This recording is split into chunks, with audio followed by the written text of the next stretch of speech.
Good morning বন্ধুরা, আশা করি তোমরা সবাই ভালোই আছো।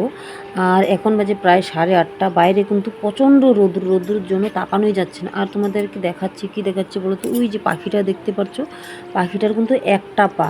আর ওই একটা পায়ের জন্যই ও কিন্তু উড়তে একটু কম পারে। আর আমি ওর সামনে যাওয়ার চেষ্টা করছিলাম, কিন্তু ও উড়ে যাচ্ছে বারবার।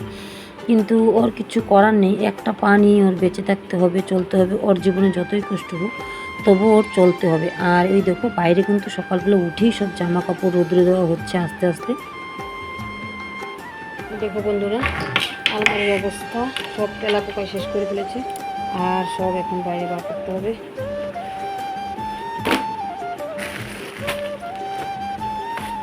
এই দুই তেলা পোকা সব এই যে বাইরে এসে ডাঙ্গে নিয়ে যাবে বাসে বাসে। ওই যে বাইরে এটা রাখছি, ওই যে কাপড়টাও ডাঙ্গে নিয়ে যাবে।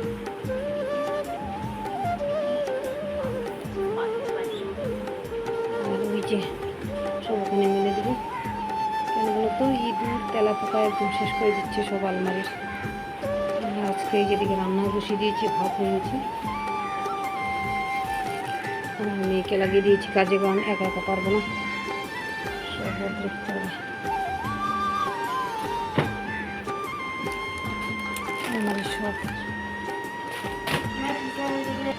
আর আলমারির সব জামা কাপড় বের করে নিচ্ছি। কেন বলতো, মানে বেশ কয়েকদিন হয়ে গেছে, মানে কয়েক মাস হয়ে গেছে আমি এগুলো পরিষ্কার করছিলাম না, আর করার সময়ও পাচ্ছিলাম না। নানান রকম টেনশন ঝামেলায় ছিলাম বাড়িতে।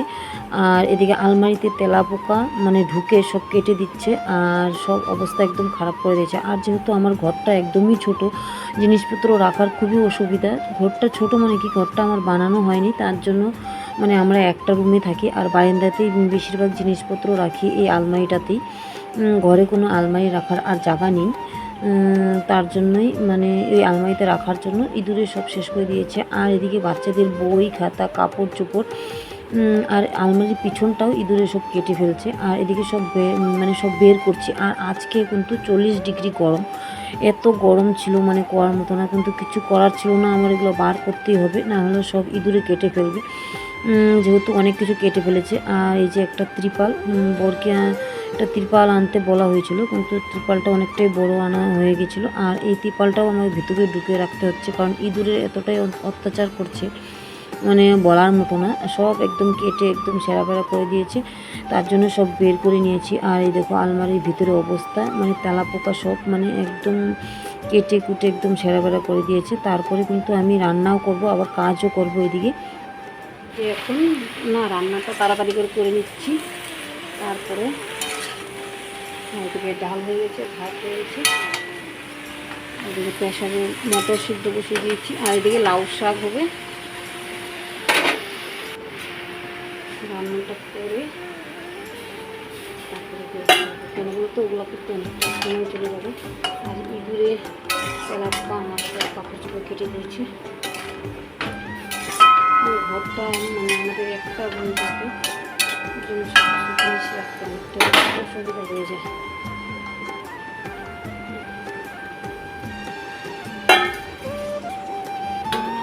গরমটা কমবে না কিছুদিন।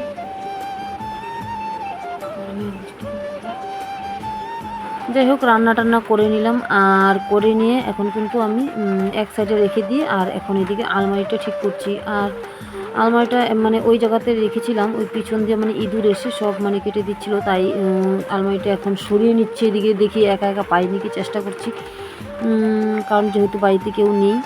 আর বর তো পারবেই না নড়াচড়া করতে, আমাকেই করতে হবে। আর একাই একাই দেখি মানে কতটুকু নিতে পারি। আর গরমটা আজকে এতটাই পড়েছে, মানে আমি নড়াচড়াই করতে পারছিলাম না, তার জন্য বসে মানে একদিকে বসে টানছি, একদিকে দাঁড়িয়ে টানছি, ঠেলে মানে ওই সামনে নিয়ে তারপর এই জিনিসটা আর কি পরিষ্কার করবো একটু।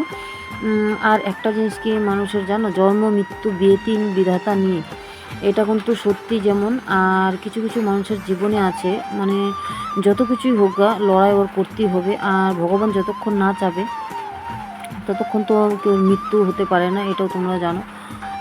আর যেমন তোমাদেরকে সকালবেলা একটা পাখি দেখিয়েছিলাম, ওর কিন্তু একটা পা কিন্তু নেই, কিন্তু তবুও ওর বেঁচে থাকতে হচ্ছে, উঠতে হচ্ছে, মানে খেতে হচ্ছে, সব কিছু করতে হচ্ছে। কিন্তু কিছু করার ছিল না। আর এই যে দেখো, আর এটা কিন্তু আমাদের একটা ছাগলের বাচ্চা দিয়েছে, কিন্তু এই বাচ্চাটাও কিন্তু 2 দিনের মধ্যেই মারা গেছে। কারণ আমি ভিডিওটা মানে 3 দিন হয়ে গেছে ভিডিওটা করেছি, আর তোমাদেরকে তাই বলছি আর কি আজকেই। কারণ আমার অনেকটা সমস্যার জন্য ভিডিওগুলো আমি দিতে পারিনি, আমার পার্সোনাল অনেকটাই সমস্যা হচ্ছিল। আর এই বাচ্চাটা কিন্তু খুবই সুন্দর হয়েছিল, কিন্তু বাচ্চাটা মানে বাঁচানো গেল না, অনেক চেষ্টা করা হলো। এই তাই বললাম তোমাদেরকে যে জন্ম মৃত্যু দিয়ে তিন বিধাতা নিয়ে, যেমন মানুষের ক্ষেত্রেও হয় তেমন কিন্তু পশুর ক্ষেত্রেও হয়। চাইলেই যে বেঁচে থাকতে পারে কেউ তা পারে না। আবার কিছু কিছু জিনিসের আছে শত কষ্ট হোক তবু বেঁচে থাকতেই হবে, কিচ্ছু করার নেই। আর এদিকে মানে সন্ধ্যাবেলায় এসে পড়লাম, সমস্ত কাজ করে কিন্তু প্রচণ্ড ক্লান্ত, এখনও কিন্তু খাওয়া হয়নি, প্রায় ওই 7টা বেজে গেছে। আর ওই যে রান্না করেছিলাম দুপুরের ডালটা ছিল, সেটা কিন্তু আবার গরম করে নিচ্ছি। আর মুখ চুখ একদম শুকিয়ে গেছে, এখনও কিন্তু ঘেমে জল হয়ে যাচ্ছি শরীর, এখনও কিন্তু গরম কমেনি। আর এতটাই গরম মানে বলার মতো না, মানে শরীর প্রচণ্ড ক্লান্ত হয়ে গেছে, গরমে মুখ টুক একদম শুকিয়েছে। আর খাওয়ারও সময় পাচ্ছিলাম না, যেহেতু সারাটা দিন চলে গেছে। আর একটা আলমারি সম্পূর্ণ জিনিস বের করে গুছানো, এত গরমের মধ্যে মানে হাঁপিয়ে যাচ্ছি। তারপরে আবার ঘরে রান্না বাড়া সমস্ত সবার কাজ, খাওয়া দাওয়া মানে। আর এখন আস্তে আস্তে করে এগুলো কিছুটা গুছিয়ে নিয়ে তারপরে একটু খেয়ে নিব। প্রায় খেতে খেতে 8টা বেজে যাবে। আর দেখি যতক্ষণ পারি একটু গুছিয়ে নিচ্ছি, কারণ এগুলো আবার গুছিয়ে ঢুকাতে হবে। আবার সব রোদ্রে দিয়েছিলাম যেহেতু, আর ভিতরে একটু ন্যাপথেলেও দিয়ে দিয়েছি, নাহলে আবার ঢুকে যাবে। আর আলমারিটা আবার এই পাশে নিয়ে আসবো, যতটুকুন পারি গুছিয়ে নিচ্ছি এখন। আর যেহেতু আলমারিতে যখন কাপড় চোপড় ঢুকিয়ে ফেলবো তখন কিন্তু আমি আবার একা যতটা পারছি টেনে আনতে আর পারবো না, কিন্তু চেষ্টা করছি। আর দিনটা মানে এতটাই মানে খারাপ গেছে কি বলবো। আর সারাটা দিন দৌড়াতেই চলে গেল, ঘরে বাইরে। আর শরীরে তো এনার্জিই পাচ্ছিলাম না, কিন্তু কিছু করার ছিল না, সব কিছু আবার গুছাতেই হবে, নাহলে সব ছেঁড়া বেড়া হয়ে থাকবে। আর যেহেতু দেখতেই পারলে বাচ্চারা সব বিছানায় মানে উলট পালট করে শুয়ে আছে। আর সারাদিন সব রৌদ্রে দিয়েছিলাম যেহেতু, তাই আমি আবার ওই ছোট রুমটায় রেখে দিয়েছিলাম, কারণ অনেকটাই কাজ ছিল, ওগুলো না সেরে আমি আবার এই আলমারিটা গুছাতে আসতে পারছিলাম না। তাই মানে এখন আবার আস্তে আস্তে মানে গুছিয়ে ঢুকিয়ে নিচ্ছি একটা একটা করে। তারপরে আবার ওই অন্যান্য কাজগুলো, আর ওই যে বই খাতাগুলো দেখতে পাচ্ছ, বই খাতাগুলো আমি কিছুটা আবার ব্যাগের মধ্যে মানে রেখে দিচ্ছি। আর এদিকে ডালটা আবার একটু নেড়ে চেড়ে ভালো করে জাল করে নিচ্ছি। কেন বলো তো, আর ডাল আর কিছুটা তরকারিও ছিল, ওগুলো সব একটা করে জাল করে নিব। আর এই দেখো এখন কিন্তু আমি পুরোপুরি জাল করে নিয়েছি। আর বাইরটা কিন্তু প্রচণ্ডই অন্ধকার, কারণ প্রায় ওই 7টা সাড়ে 7টা বেজে গেছে, অনেকটাই রাত হয়ে গেছিলো। আর লেপ কম্বল সব ঢুকাচ্ছি, আর এদিকে কাপড় চোপড়গুলো সব এনে দিচ্ছি। আর অনেকগুলোই কাপড় ছিল, যেহেতু বাচ্চাদের সব কাপড় এখানে রাখা হয়, আমার কাপড় রাখা হয়, বই খাতা রাখা হয়। আর ঘরের ভিতরে যেহেতু জায়গা কম, আর আলমারিতে মানে যেহেতু ঘরে একটা আলমারি আছে, ওই আলমারিতে যত মানে বড় বড় কাপড় চোপড় এগুলো সব ঢুকিয়ে রেখেছি।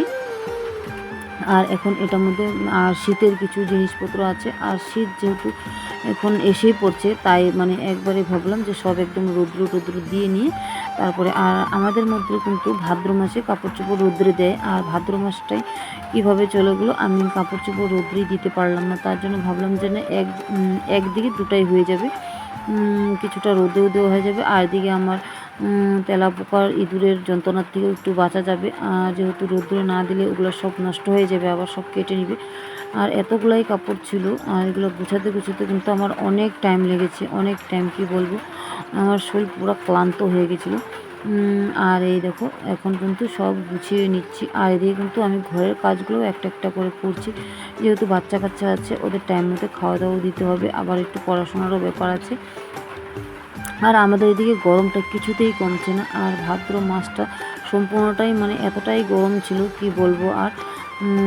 আর এদিকে বাচ্চাদের মনটাও একটু খারাপ, কারণ ওই সেটা ছাগলের বাচ্চাটা মানে যেটা হয়েছিল, সেটাও মানে শরীরটা মানে বেশি একটা ভালো হয়নি, বাচ্চাটা টাইমের আগে হয়ে গেছিলো, তার জন্য বাচ্চাটাকে নিয়ে একটু অসুবিধাই ছিল। আর এদিকে দেখতে পাচ্ছ আমার মুখ চোখের শরীরের অবস্থা ঘেমে, আর এখনও কিন্তু দেখো শরীর দিয়ে মানে জল পড়ে একদম শেষ হয়ে যাচ্ছে চতুর্দিকে, আর কাজ কিন্তু করতেই পারছি না। আর এই দেখো সম্পূর্ণ কাপড় চোপড় গুছিয়ে নিয়েছি, আর কিছুটা এই যে বাকি আছে। দেখি এখন কতক্ষণে করতে পারি। আজকের মতন এখানেই রাখি।